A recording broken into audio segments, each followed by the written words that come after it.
In the next 5 days, the people of Kogi and Bayelsa State will go to the polls to elect their governors.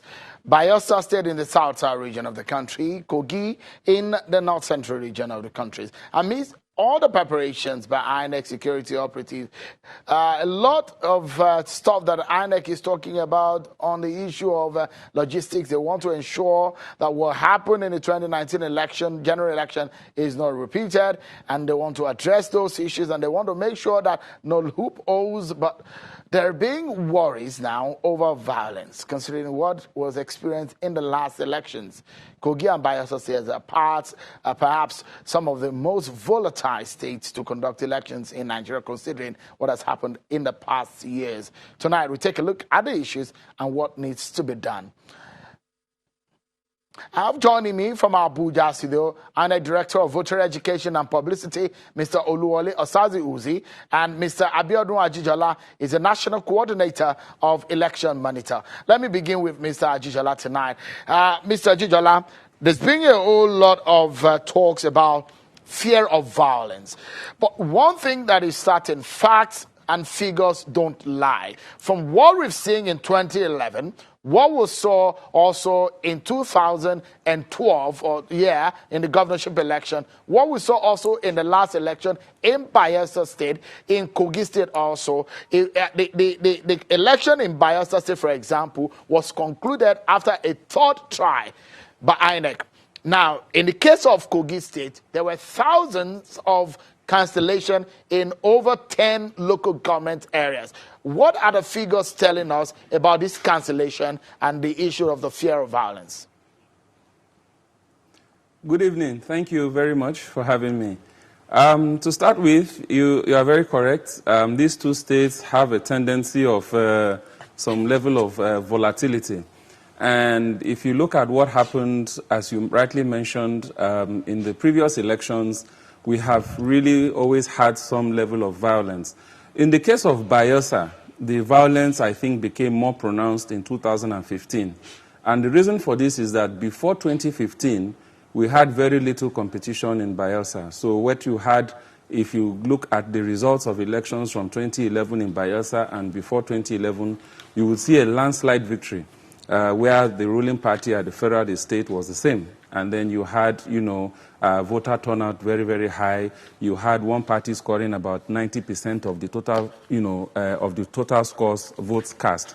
And but once we got into 2015 and we had a change of government at the federal level and having a different party at the state level, we found more, less, there was more competition, so there was no landslide anymore, or it wasn't so easy. So what this did was to increase the friction. And that's why if you discover in 2015, we had 157,490 cancellations in Bayelsa alone. Now, you need to think about 157,000. That is the highest number of cancellations we've had in any election in any state in the last maybe 10 years for a single state. And that is because a particular local government, Southern Ijaw local government, was completely cancelled because people were killed in Southern Ijaw, several people on the morning of the election. And that led to an automatic, inconclusive. And also, if you look at it, Bayelsa at that time had just about 600 or 690 or around 700,000 registered voters. It has only increased now to around, I think, 923,000 registered voters with 308 that have collected PVCs. So my point is that if you knock out 157,000 from that, I mean, it's really a lot. So that was violence that caused that. In the case of Kogi, Kogi has also had issues of violence, maybe not as large in terms of the impact, but it also has significant violence probably in more areas. So in Kogi, for example, as you mentioned, several local governments in 2015, we had the same problem. Even in the 2019 general elections, we had several incidences of pre-election violence in Kogi. And some places like Ayingba, the Kina LGA, always, every election, we have issues in some of these places. So I think some of these things, I also think the security agencies should identify places that have regular incidences of violence. But coming to 2019 election, it's a much tougher election. If you remember 2015, the person that is currently the incumbent in Kogi did not run in 2015. It was someone else that ran, who is from a predominant tribe. So now you have, you have a lot of parties contesting 23, but we have, two major parties, and you have another 19 parties. So what I'm saying is you have a lot of competition. I think it's a more tougher election in terms of competitiveness than what we had even in the last election. And that naturally means that the propensity for violence is higher. So it means the security agencies must do more to ensure that violence doesn't occur. Now, if you look at the figures from what the Inspector General of Police are saying, he said in Kogi State there will be 35,200 officers that will be deployed. I'd like to speak to Mr. Osaze-Uzi now. In Bayelsa State, the IG says that there will be deployment of 31,041 police officers. Those are some of the figures that we've seen. I remember vividly covering the last governorship election in Bayelsa State. That's what a lot of people would say was the what you could call the electoral doctrine of necessity, where INEC had to say, look, there wouldn't be accreditation differently and voting differently. It has to be simultaneous. That was where that idea started from. This time around, Southern Ijaw, very notorious for some of the electoral violence that we're seeing. The Kina local government is very notorious in Kogi State. We see a lot of violence that has happened in my experience covering those two states. What is INEC doing to ensure that this time around, history will not repeat itself? Thank you, Sean. When these things come up, I wonder whether I'm in the right place or whether I'm the right person to answer those questions. We should always bear in mind that INEC is not a security agency.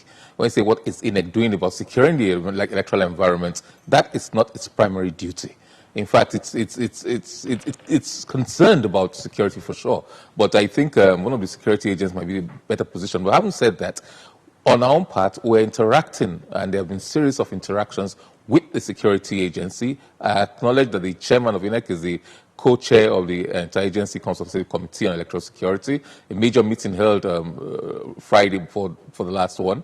The commissioners of police of both Bayelsa and Kogi were there, and the resident electoral commissioners were there. And a series of security meetings under the auspices of the excess have been going on in the state.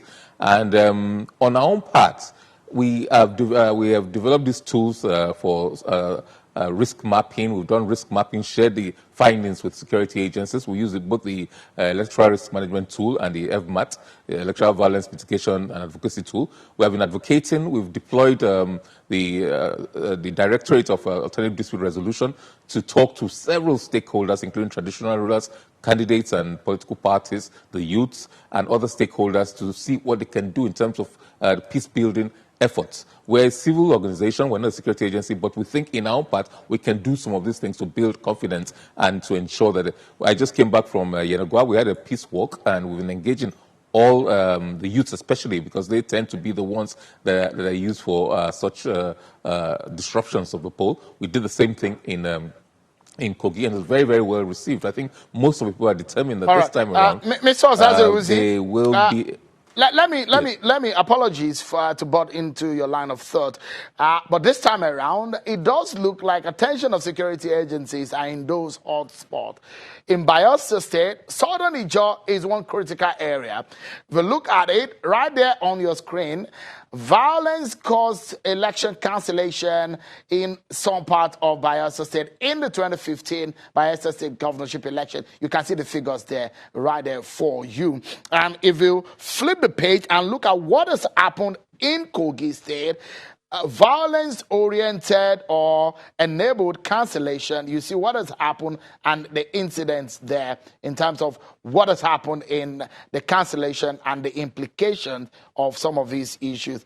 The Kina and some other local government areas where trouble blew up the last time. Mr. Uzi, what we're saying, the reason why a lot of the times when you ask security operatives about the election and how prepared they are, they tell you, we are deploying 30,000, 20,000, 50,000. And they say, we are ready for the election. And you know what has happened?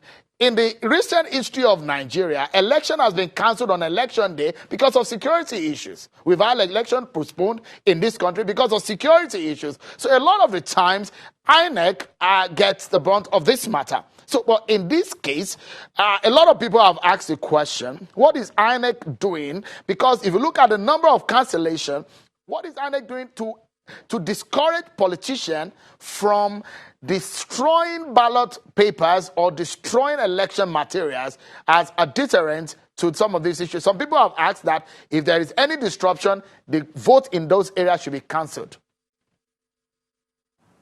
Yes, indeed. Let's put things in context. Actually, you saw on the table there, I think Southern Nigeria has had over 120,000 registered voters. I think about 127, just over 127 registered voters. There was some violence, but the issue in Southern Nigeria was not so much, it was more the threat of violence than actual violence, actually, because officials were stopped from deploying to the rack centers and to the polling units. They warned us, and when we tried to do that, there were gunshots. So there was that violence and the threat overhang that was all overarching in the whole of the local government area, so we could not actually deploy. People should know that very often the Electoral Commission and its officials are the victims of violence. Sadly, we've suffered fatalities amongst other injuries. We've suffered fatalities. You recall that Mr. Macri, she does have a name, in Rivers State in the last 2019 general elections. A returning officer in Benin was shot, and fortunately, she did not die. Before then, Samuel Dumebi Okonta in Rivers State was shot and killed.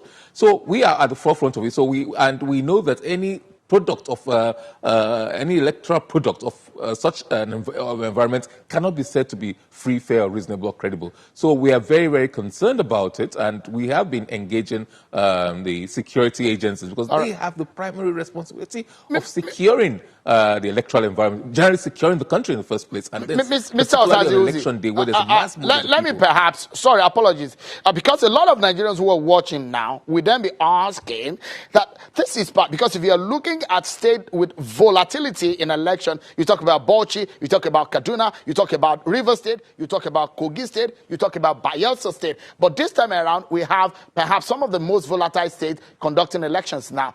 The truth here, if you tell Nigerians, Mr. Osazi, going into this election on Saturday, is everything okay in terms of security?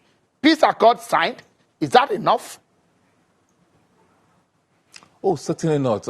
If we regard the accords as just a piece of paper with no serious commitment on the parts of the signatories who have endorsed that document to play by the rules, then it's just a piece of paper, worthless. But if they decide, the political actors decide that, yes, we want peace, and we don't think electoral victory is worth the blood of any Kogite or Bayelsan, then we will have a peaceful election. So really, it's dependent on the attitude of the political class, the use of the youths, and also the other stakeholders and what they are going to do about it. The security agencies have, of course, a pivotal role to play in this thing. They've assured us, and they've assured that they will check violence. I have to take their words for it. And seeing their deployment, seeing their preparations, tomorrow we're in Lokoja, for example, the Inspector General of Police will be there to give that assurance or reassurance again. Apart from giving out the numbers, he's told us the kind of equipment and resources that will be deployed to check this. And in Yenagoa, for example, he reassured the stakeholders and the commission that, look, we will not be partisan, we will be professional, and we will not allow, for example, movement of candidates or anybody around. Just ensure that things are done properly, and they have assured about security and environment. Mr. Osazi, just a moment. Let's listen to Mr. Abiodun Ajijala. He has the figures, he has the numbers. Let's look at the crystal ball. Mr. Osazi is there for us here. Give us a sense of what has happened in history in terms of the figures and the facts that we have on the ground, and if you are to prophesy or to look into the future based on what you have on the ground, what are your major fears in these two elections? Well, you have already spoken about the most important fear, which is violence. And as I said, there had been a history of that, and like I said, the propensity for it is increased because of the competition between the actors. And That is why even in the general elections, we had more inconclusive elections this time than last time, because the margins of lead, of victory, was less, and there were also increased number of, incidences in some areas. So I'm a bit concerned about the violence. I hope that something will be done about that. But because the competition is high, it's important to understand that a little violence can have a big impact. Let me put you on the spot, Mr. Ajijola. Let me put you on the spot. Yes. For Bayelsa, okay. I want some quick response. For Bayelsa, where is perhaps the hottest spot that INEC should look at based on the contest? Okay, I think for Bayelsa, I think it's important to focus on Southern Ijaw, Kromo, and then Brass, Nimbe. There are parts of Ogbia as well. I think these are the places that gave us the biggest problem in 2015. While in Kogi, you have the problem always in Dekina, especially Ayingba, but I think also you'll have to look at the central as well, because this time, unlike the last time where the governorship candidate from the ruling party came from Kogi East, this time he comes from Kogi Central. So I think there will be a lot of contestation there. And then also remember there is a senatorial election as well. So Kogi West, I think, also will be a flashpoint because of the senatorial election. Let's close the program now. Let's close the program now. And I'll allow Mr. Oluwole Osazuizi in 20 seconds to give us a closing word. What is the biggest fear of INEC going into this election? The world is listening to you now. Everyone is on holiday, and they are hoping that INEC will do its best this time around. What assurances do you have for Nigerians? Well, certainly we are hopeful that the elections in both states will be concluded at first ballot. As Mr. Jura has said, the thing has become very, very competitive now. But one thing we assure Nigerians that where there is violence, where violence disrupts election, no result will come from there. We will not add those results to the thing. But if it's the margin of victory is so slim, we might have to go back there until we get it right. We'll be prepared to not reward bad behavior. Certainly not. All right. Thank you so much. That's a very strong one in there from INEC. Where there is bad behavior and violence, the results will not be recorded. That's what INEC is saying. That should be a deterrent to a lot of politicians who are thinking of doing bad things. But I must sincerely thank both of you for coming on tonight. Mr. Oluwole Osazuizi, Director of Voter Education and Publicity at INEC, and Abiodun Ajijola, always in his green and white. Thank you so much for coming, our numbers man there. Thank you so much, everyone, for watching. That's our show for today. Enjoy the rest of your holiday.